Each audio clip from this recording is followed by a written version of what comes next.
তো আমার জানা নেই অতটা। সকালবেলা খবর আসে ওর মা রান্না করছিল, 10টার দিকে হবে বোধহয়। আমরাও বাড়িতে ছিলাম। হঠাৎ ও খবর পেয়ে চিৎকার চেঁচামেচি করে সঙ্গে সঙ্গে বেরিয়ে যায় গাড়ি।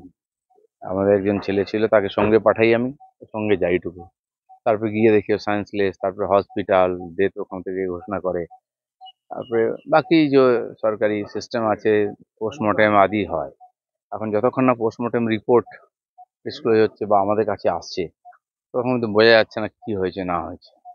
বন্ধু বান্ধব নিয়ে একসঙ্গে ছিল, রাত্রেবেলা পার্টি সার্টি করেছে, এটুকু জানি।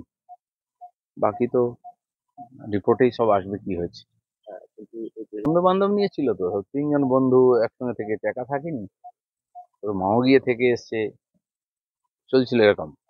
কি ঘটনা হয়েছে, কিন্তু যে প্রবলেমটার কথা বলা হচ্ছে, ড্রাগ বা ইত্যাদি, এই প্রবলেম আগের থেকেই ছিল।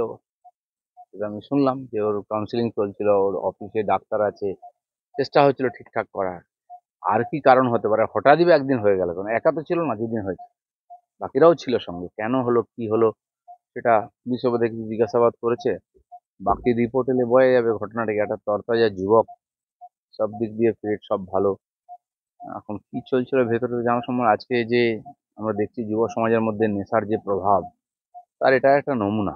মানে কতদূর হয়েছে, কি হয়েছে, কি নেশা নিয়েছে কিনা, সে তো কিছু বলতেই পারেনি। সে তো আগেই শেষ হয়ে গেছে, কিছু করার সুযোগও ছিল না।